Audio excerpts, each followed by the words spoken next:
పోతన గారు భాగవతం చేస్తూ అంటారు, రక్షణము లేక సాధుడు రక్షితుడకు సమత చేసి రాయుడులందున్ రక్షణలు వేయి కలిగిన శిక్షితుడకు కలుడు పాపచిత్తుండగుటారు. రావణాసురుడు రక్షణ లేక చచ్చిపోయాడా? తనదైన ఊర్లో తనదైన కాంచన లంకలో అన్ని కోట్ల మంది రాక్షస సైన్యం మధ్య ఉంటూ కూడా ఎక్కడి నుంచో వానరులతో కలిసి వచ్చినటువంటి రాముడి చేతిలో నిహతుడైపోయాడంటే కారణం రాముని యందు ధర్మం ఉన్నది, రావణుని యందు అధర్మం ఉన్నది. ధర్మం ముందు అధర్మం నిలబడదు. ఒక్క తలకాయతో నిలబడిన ధర్మం ముందు 10 తలకాయలతో నిలబడిన అధర్మం బ్రతకడానికి వీల్లేదు, అది పడిపోవలసింది. అందుకే రామచంద్రమూర్తి ముందు రావణాసురుడు నిలబడలేకపోయాడు. ఈ ధర్మమునందు అనురక్తి, ధర్మమునందు పూనిక, ధర్మాన్ని ఆచరించాలనేటటువంటి అనురక్తి మనకి దేని వల్ల కలుగుతుంది? కావ్య పురాణాదులను పరిశీలించడం చేత, గురువు గారి మాటల్ని జాగ్రత్తగా అన్వయం చేసుకుని జీవితంలో అనుష్ఠాన పర్యంతంలోకి తెచ్చుకునేటటువంటి ప్రయత్నం చేత మహాత్ములు చెప్పినటువంటి విషయాల్ని 1కి 10 మార్లు ఎందుకు చదువుతాం అంటే జీవితంలో అప్పటికేదో కోరిక తీరడం కాదు. కోరిక తీరడం మంచిదే. ఆర్తో జిజ్ఞాసురర్థార్థి జ్ఞానీచ భరతర్షభ అన్నాడు కృష్ణుడు. నన్ను కాకపోతే ఎవరిని అడుగుతారయా, నన్ను అడుగుతారు కోరికలు అన్నాడు. అది మంచిదే, కానీ అంతకన్నా ఇంకా పై స్థాయి ఒకటి ఉంది మనుష్యుడికి. అసలు తన జన్మ సార్థక్యం పొందాలి. మనుష్య జన్మ వదిలిపెట్టేశాడు అనుకోండి, శరీరం పోయిందనుకోండి, ఇక కర్మానుష్ఠానం లేదు, ఇక తను పుణ్యం చేయడం అన్నది లేదు, చిత్తశుద్ధి పొందలేడు, మోక్షమునకు కావలసినటువంటి యోగ్యత పొందడం అన్నది ఇక ఏ ఉపాధికి లేదు. కాబట్టి ఒక స్థాయిలో కోర్కెని దాటి అంతకన్నా కూడా జీవితాన్ని పండించుకోవాలి అంటే గురువుల యొక్క వాక్యాన్ని అర్థం చేసుకునేటటువంటి ప్రయత్నం చెయ్యాలి. బాగా అర్థం చేసుకుని అనుష్ఠానంలోకి తెచ్చుకోవడం అన్నది అంత అవసరం.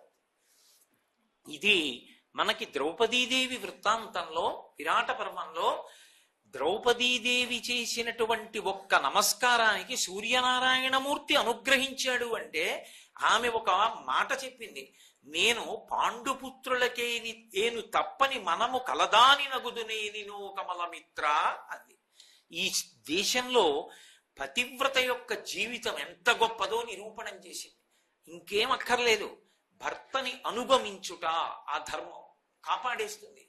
ఎంతటి మహాపతివ్రత అయిందో ఆవిడ్ని వెంటనే సూర్యుడు ఎంత గొప్పగా అనుగ్రహించాడో.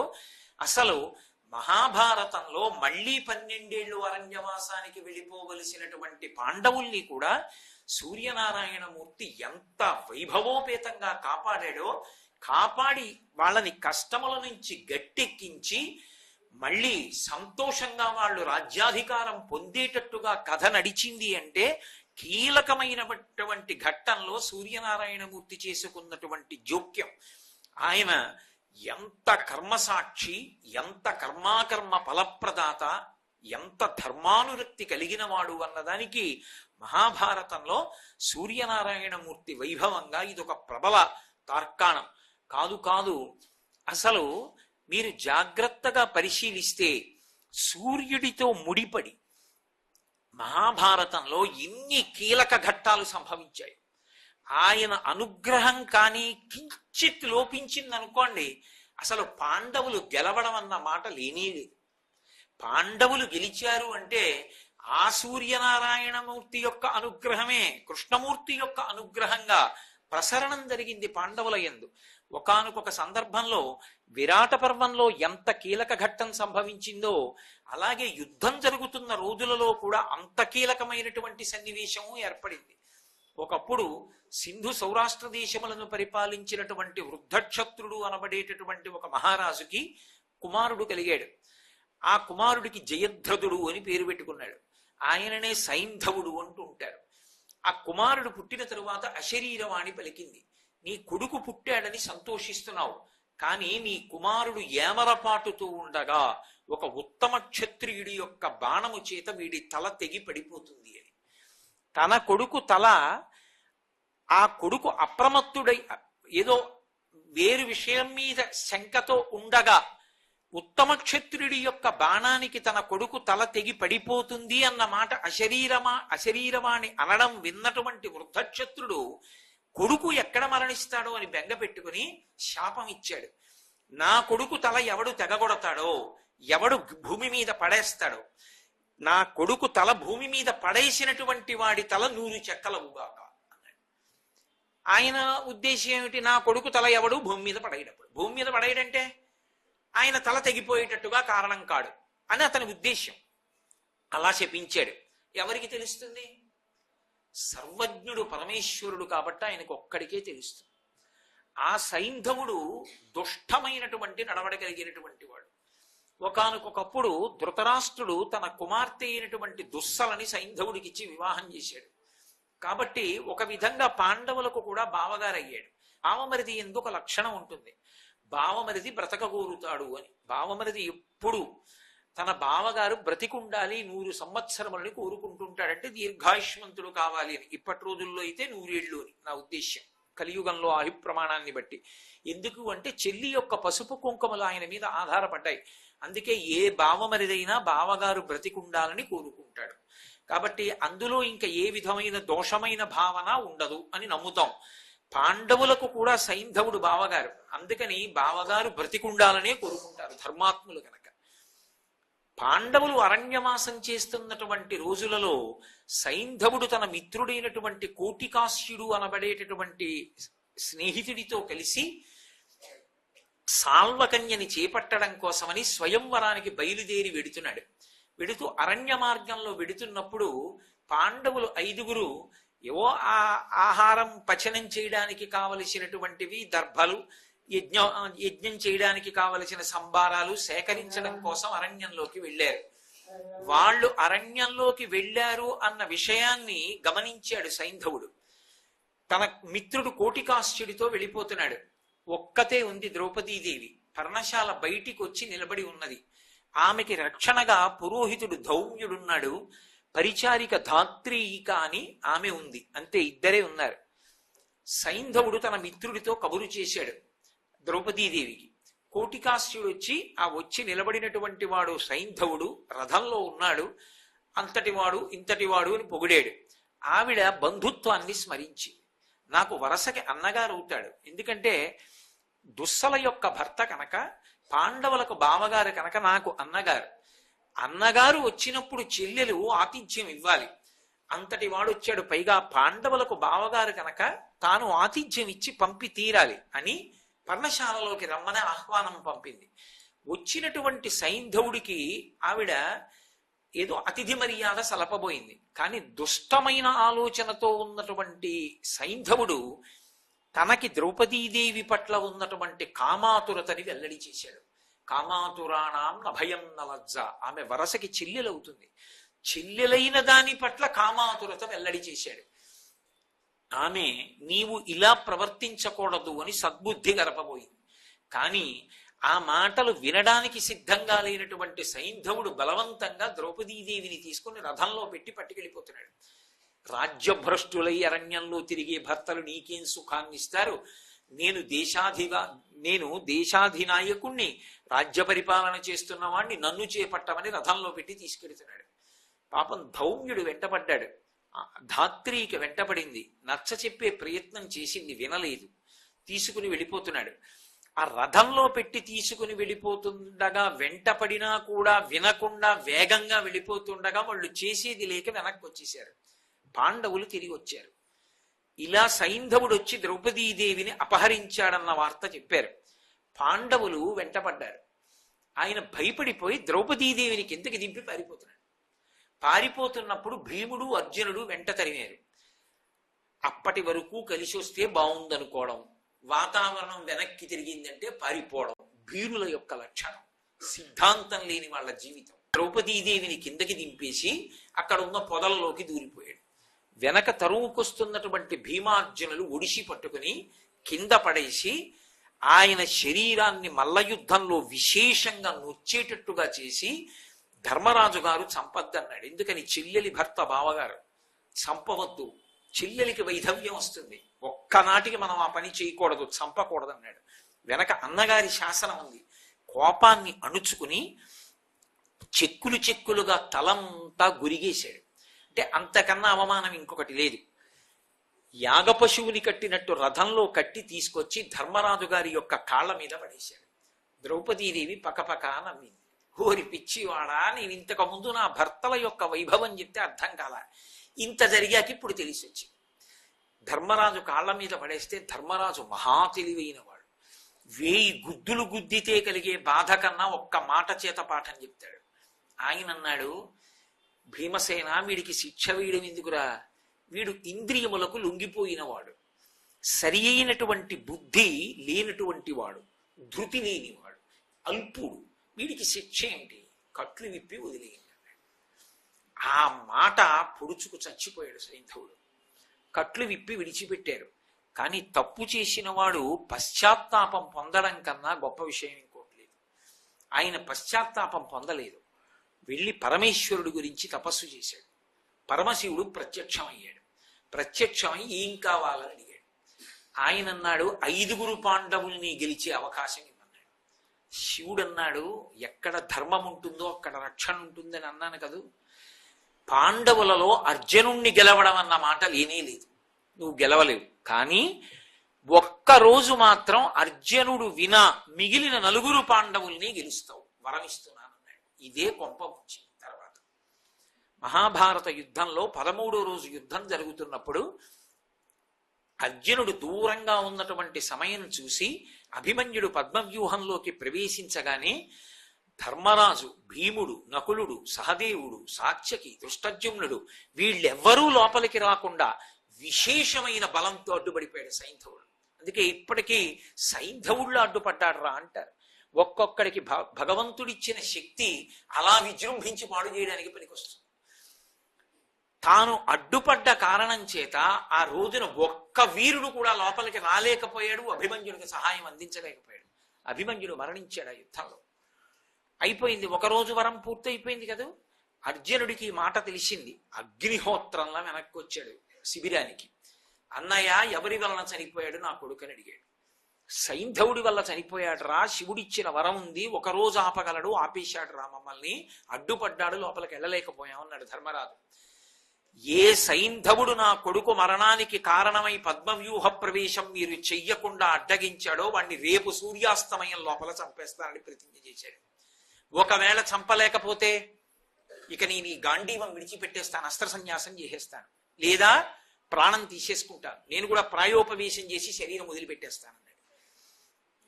ప్రతిజ్ఞ అంటే అప్పటికున్నటువంటి బాధలో తొందరపడి చేసేశాడు. ఇది పాండవులకు ఎంత కష్టమైందో కౌరవులకు అంత పెద్ద అవకాశమైంది. సైంధవుడు ఇది విని పారిపోతున్నాడు. పారిపోతున్నవాడు దుర్యోధనుడి దగ్గరికి వెళ్ళి ఇచ్చాడు, నీకోసమని అభిమన్యుడిని అడ్డుకున్నాను, అభిమన్యుడి మరణానికి కారణమయ్యాను. అర్జునుడు ప్రతిజ్ఞ చేశాడు, రేపటి సూర్యాస్తమయం లోపల నన్ను చంపేస్తారట, ఎలా? దుర్యోధనుడు అన్నాడు, బెగ్గ పెట్టుకోకు, మేమందరం లేము, మేం కాపాడతాం అన్నాడు. ఇప్పుడు ఏమైందంటే మహాభారత యుద్ధంలో ఆ ఒక్క రోజు సూర్యాస్తమయం లోపల సైంధవుడు చిక్కకుండా చూడగలిగితే చాలు. అర్జునుడికి సైంధవుడు దొరకలేదనుకోండి, అయిపోయింది కురుక్షేత్ర యుద్ధం. ఎందుకనంటే ప్రతిజ్ఞ చేశాడు కాబట్టి అర్జునుడే శరీరం విడిచిపెట్టేయాలి. అర్జునుడు శరీరం విడిచిపెట్టేశాడు అనుకోండి, ఇక పాండవులకి విజయం ఎక్కడది? కర్ణుడిని నిగ్రహించే వాళ్ళు ఎవరు? అందుకని మహాభారత యుద్ధం పూర్తయిపోయినట్టే, దుర్యోధనుడు గెలిచేసినట్టే. కాబట్టి ఇప్పుడు దుర్యోధనుడు అన్నాడు, గొప్ప అవకాశం వరించింది మనని అర్జునుడి ప్రతిజ్ఞ రూపంలో. రేపటి రోజున సర్వ యోధులు కూడా ప్రాణాలు ఒడ్డి ఎలా అయినా సరే సైంధవుణ్ణి కాపాడాలి అని సర్వసైన్యాధిపత్యంలో ఉన్నటువంటి గురువు ద్రోణాచార్యుల వారిని పిలిచాడు. అయ్యా, మీరు ఏ వ్యూహరచన చేస్తారో నాకు తెలియదు, రేపు ఎట్టి పరిస్థితుల్లో సూర్యాస్తమయం వరకు సైంధవుడు మాత్రం చిక్కకూడదు అర్జునుడికి, మమ్మల్ని కాపాడండి. వెంటనే మహానుభావుడు ద్రోణాచార్యుల వారంటే సామాన్యుడా, ఆయన శకట వ్యూహాన్ని పన్నాడు. శకట వ్యూహంలో శూచి వ్యూహం, శూచి వ్యూహంలో ఒక చివరికి పద్మ వ్యూహం పెట్టాడు. పెట్టి బాగా చివరికి సైంధవుణ్ణి పెట్టాడు. సైంధవుడి చుట్టూ యోధుల్ని పెట్టాడు. అసలు వ్యూహానికి ప్రవేశ ద్వారం దగ్గర తాను నిలబడ్డాడు. వచ్చినటువంటి అర్జునుడు తనని ఓడించి లోపలికి వెళ్ళాలి. ద్రోణుణ్ణి ఓడించడం అంటే ఏం మాటలా? అసలు ద్రోణుడితో యుద్ధం పూర్తయ్యేసరికే మధ్యాహ్న కాలం దాటిపోయింది. దాటిపోయిన తరువాత అర్జునుడు లోపలికి వెళ్ళాడు. లోపలికి వెళ్ళిన తర్వాత అతిరథులు మహారథులు ఎందరో యోధులు ఎదురొచ్చారు. వీళ్ళందరినీ ఓడిస్తూ ఓడిస్తూ ఓడిస్తూ సాయంకాలం ఇక సూర్యాస్తమయం దగ్గర పడిపోతోందనగా సైంధవుడు ఉన్న చోటికి వెళ్ళాడు. తీరా సైంధవుడితో యుద్ధం చేద్దాం అనుకున్నాడు. తనకి సైంధవుడికి యుద్ధం ప్రారంభమైంది. 5 కౌరవ యోధులు సైంధవుడిని చుట్టుముట్టి అర్జునుడి మీద బాణ పరంపర ప్రయోగిస్తున్నారు. వాళ్ళని ఓడించగలడు, కానీ సమయం లేదు, అయిపోతోంది సూర్యాస్తమయం, చీకటి పడిపోతోంది. ఇంకా కొద్ది క్షణాల సమయం ఉంది. సూర్యాస్తమయం కానీ అయిపోయిందా? ధర్మం అంటే ధర్మమే. ఈ దేశంలో అన్నిటికన్నా గొప్పది ఏమిటంటే ధర్మం. యుద్ధం కూడా ధర్మయుద్ధమే. సూర్యాస్తమయం అయిపోయింది అనుకోండి, ఎంతో కాలం నుంచి ఎదురు చూస్తున్నటువంటి శత్రువే చేత చిక్కిన జుట్టు పట్టుకుని ఇంకా గుండెల్లో బాకు దింపే సమయానికి సూర్యాస్తమయం అయితే వదిలిపెట్టేది. అంత ధర్మయుద్ధం. అందుకే ఈ దేశంలో జరిగిన యుద్ధాలకే ధర్మయుద్ధాలని పేరు. అంత ధర్మంతో చేశారు తప్ప యుద్ధంలో కూడా ధర్మాన్ని విడిచిపెట్టి యుద్ధం చేయలేదు. అయిపోతోంది సూర్యాస్తమయం.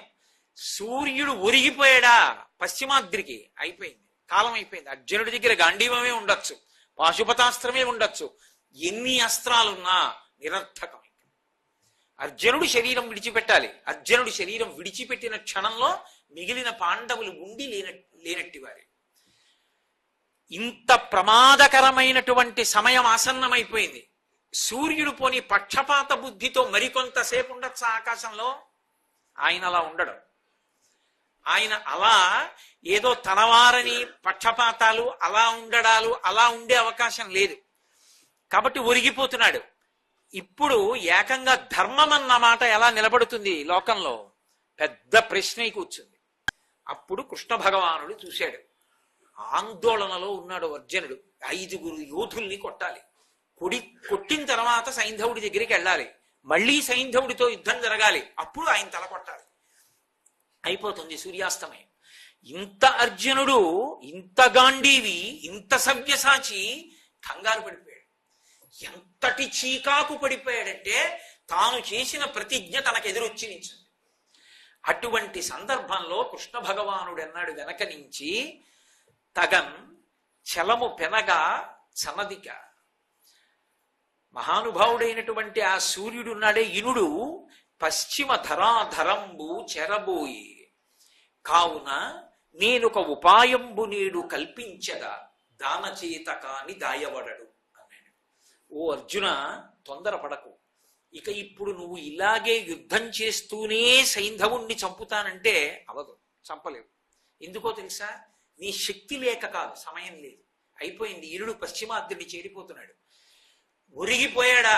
అయిపోయింది, అంతే. సూర్యాస్తమయం. సూర్యాస్తమయం అయిందా? ఇక నువ్వు బాణం వేయకూడదు, అయిపోయింది, సైంధవుడు గెలిచేశాడు అని.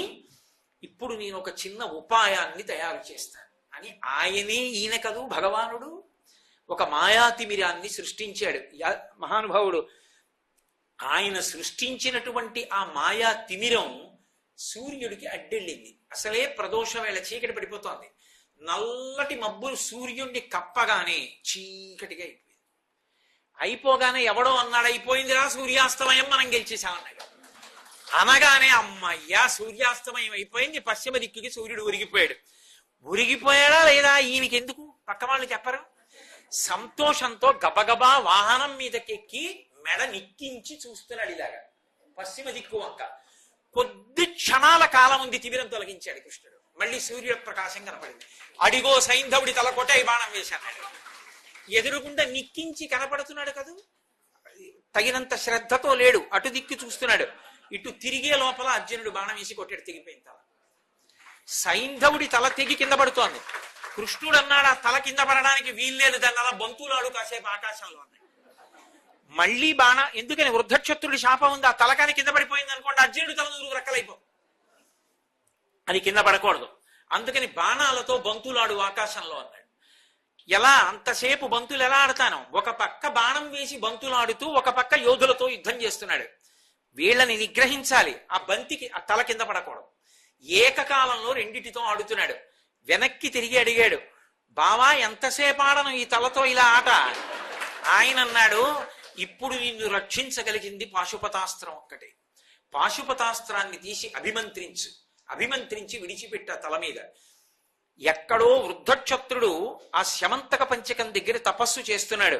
ఈ తల వెళ్ళి ఆయన ఒళ్ళో పడాలని సంకల్పం చేసి కొట్టాడు. పాశుపతాస్త్రాన్ని విడిచిపెట్టాడు. దాని దివ్య ప్రభావం చేత ఈ తల వెళ్ళి ఎక్కడో శమంతక పంచకం, పరశురాముడు క్షత్రియుల్ని వధించి నెత్తుటితో తర్పణ చేసినప్పుడు ఏర్పడినటువంటి శమంతక పంచకం దగ్గర తపస్సు చేసుకుంటున్నటువంటి సైంధవుని యొక్క తండ్రి అయిన వృద్ధక్షత్రుని యొక్క ఒళ్ళో పడింది. ఒళ్ళో పడగానే ఆయన మంచి ధ్యానంలో ఉన్నాడు. ఒళ్ళో ఏదో పడిందని చూశాడు. నెత్తుటి ముద్ద బాణాలతో బంతులు ఆడాడు కదా, చీ తల అని ఇలా అన్నాడు. కింద పడిపోయింది. ఎవరు తల కింద పడేశాడో వాడి తల 100 వక్కలవుతుంది. తండ్రి తల 100 వక్కలైపోయింది. ఆ విధంగా తండ్రి కొడుకు కూడా శరీరం విడిచిపెట్టేశారు. సూర్యాస్తమయం అనేటటువంటిది కొద్ది క్షణాలు ఉండగా మాయాతిమిరాన్ని వేసి సైంధవుడి యొక్క తల తెగడానికి కృష్ణుడు కారణం కాకపోయి ఉంటే ఆయన ఎంత ధర్మమునందు నిలబడతాడో, ధర్మమును రక్షించడానికి మాయా తిమిరం చాటుకు వెళ్ళి మళ్ళీ అర్జునుడికి అవకాశం కల్పించాడు. మీరు ఇందులో ఒకటి గుర్తు పెట్టుకోవాలి. పక్షపాతం కాదది, ధర్మమును నిలబెట్టడం. ధర్మం అన్నది పోయిందనుకోండి, అసలు ఆ రోజున మాయాతిమిరం వేస్తే మాత్రం నేను ఎందుకు లొంగాలి అన్నాడనుకోండి సూర్యుడు. అలా అన్న ఉత్తర క్షణంలో ఇంకా లోకంలో ధర్మం ఎందుకు నిలబడుతుంది? అసలు ఎవరి మానాన వాళ్ళు ధార్మికంగా ఎందుకుంటారు? అలా ఉండనప్పుడు బలహీనుడు అన్నవాడు ఎలా బ్రతుకుతాడు లోకంలో? ధర్మము నిలబడాలి. ధర్మము నిలబడాలి అంటే కృష్ణ భగవానుడు మాయాతిమిరాన్ని సృష్టించి మహాభారతంలో అర్జునుడు బ్రతకడానికి కారణమయ్యాడు కాబట్టి సైంధవుడి తల తెగింది. తెగింది కాబట్టి కౌరవులు మళ్ళీ నిస్సత్తువకి లోనైపోయారు కాబట్టి మళ్ళీ ఉత్సాహాన్ని పుంజుకుని పాండవులు నడవగలిగారు. సూర్యుని యొక్క గమనము, ఆ సూర్యాస్తమయ సూర్యోదయాలనేటటువంటివి అంత కీలకమైనటువంటి పాత్ర పోషించే. ఆయన అంతటి మహానుభావుడైన సూర్యనారాయణమూర్తి ఆయనని కూడా నిన్ను శపిస్తానేమనుకుంటున్నావో అని ఇలా వేలు చూపించి లొంగదీసినటువంటి ఉపాసకులు ఉన్నారు ఈ లోకం. ఇదే భూమి మీద ఎంతటి మహాత్ములు జన్మించారంటే, ఇంతటి ధర్మమూర్తి, అంతటి తేజోమూర్తి, హరిహర బ్రహ్మ మహానుభావంబులొక్కటింకాక గరిగిన గట్టి అటువంటి వాణ్ణి ఇలా వేలు చూపించి, నువ్వు కాని నాకు వశవర్తివి కాకపోతే, నీ చెప్పిన మాట వినకపోతే నా ఉపాసన చేత నీ ఉపాసన విధానాన్ని నశింపచేస్తానేమనుకుంటున్నావో అన్నంత ఉపాసకులు ఈ లోకంలో పుట్టారు. భాస్కర రాయల వారని మహానుభావుడు లలితా సహస్రనామ స్తోత్రానికి వ్యాఖ్యానం చేశారు. ఆయన ఎంత గొప్ప వ్యాఖ్యానం అంటే అదే మామూలు భాష్యం కాదు. అది భాస్కర రాయల వారు లలితా సహస్రానికి అంతటికీ వ్యాఖ్యానం వ్రాసిన తర్వాత కాశీపట్టణానికి వెళ్ళారు. కాశీపట్టణానికి వెడితే అక్కడ గంగ తీరంలో ఉన్నటువంటి బ్రాహ్మణులందరూ వచ్చి ఆయన అడిగారు, అయ్యా మీరు మహాచతుషష్ఠి యోగిని గణసేవిత అని ఒక నామానికి వ్యాఖ్యానం చేశారు. 64 కోట్ల మంది యోగిని దేవతలు లలితాపరాభట్టారికను ఆరాధన చేస్తాయని మీరు భాష్యం చేశారు కదా, 64 కోట్ల మంది యోగినుల పేర్లు చెప్పండి, వాళ్ళ చరిత్ర చెప్పండి అని అడిగారు. అడిగితే ఆయన నవ్వి అన్నారు భాస్కర రాయల వారు, ఇవాళ సాయంకాలం మీరు గంగ స్నానం చేసి సంధ్యావందనం చేసి వచ్చి గంగ తీరంలో కూర్చోండి, 64 కోట్ల మంది పేర్లు చెప్తాను చరిత్ర అన్నారు. ఆయన అమ్మవారికి నమస్కారం చేశారు. అమ్మా, పెద్ద పరీక్ష, బ్రాహ్మణులు నన్ను ఇలా అడిగారు, తల్లి నువ్వే గట్టెక్కించాలన్నారు. భక్తుడికి రక్షణ ఏమిటండి? భక్తి ధర్మమే. కాబట్టి ఆయన ధర్మాన్ని నమ్ముకుని నమస్కారం చేసి కూర్చున్నారు. ప్రదోష వేళయింది, సంధ్యావందనం చేసుకుని వచ్చారు. బ్రాహ్మణులందరూ గంగా తీరంలో కూర్చున్నారు. కూర్చునుంటే 64 కోట్ల మంది యోగినీ దేవతలకు సంబంధించిన చరిత్ర భాస్కర రాయల వారు చెప్పడం కాదు, 64 కోట్ల మంది యోగినీ దేవతలు కాశీపట్టణంలో ఆకాశంలో నిలబడ్డారు. నిలబడి ఎవరి చరిత్ర వాళ్ళకి చెప్తున్నారు. ఆ బ్రాహ్మణులందరికీ వాళ్ళు తెల్లబోయి ఒళ్ళు గగురు పొడిచింది. వాళ్ళకి గగురు పొడిచి పరిగెత్తుకుంటూ ఆ కుంకుమానంద స్వామి వారి దగ్గరికి వెళ్ళారు. అయ్యా, ఇదేమి విచిత్రం అండి, ఆయన చెప్తారనుకున్నాం, భాస్కర రాయల వారు ఏకంగా 64 కోట్ల మంది యోగినులు వచ్చి ఆకాశంలో నిలబడి చరిత్ర చెప్తున్నారు అంటే ఆయన అన్నారు, మీరు ఏదో తొందరపడి భాస్కర రాయల వారంటే సామాన్యుడనుకుని ఆయనని విమర్శించచ్చు, తేలికగా మాట్లాడచ్చు అనుకున్నారు. ఆయన ఎవరో చూడండి కళ్ళు తుడిచారు ఆ వచ్చిన బ్రాహ్మణులకు. వాళ్ళు కళ్ళు విప్పి చూసేసరికి మహానుభావుడికి భాస్కరరాయల వారి యొక్క కుడి భుజం మీద లలితాపరా భట్టారిక, ఎడం భుజం మీద శ్యామలాదేవి కూర్చుని ఆయన ఉపాసకుడు కూర్చుని దర్శనమిచ్చారు. ఈ సంఘటన జరిగిన తరువాతే కాశీపట్టణంలో శ్రీచక్రేశ్వర లింగాన్ని ప్రతిష్ఠ చేశారు. ఇప్పటికీ కిందకి దిగితే కనపడుతుంది. శివలింగం మీద శ్రీచక్రం ఉంటుంది, శ్రీచక్రేశ్వరుడు అంటారు. అటువంటి భాస్కరరాయల వారు మహా ఉపాసకుడు. సర్వం శ్రీ ఉమామహేశ్వర పరబ్రహ్మార్పణమస్తు. స్వస్తి.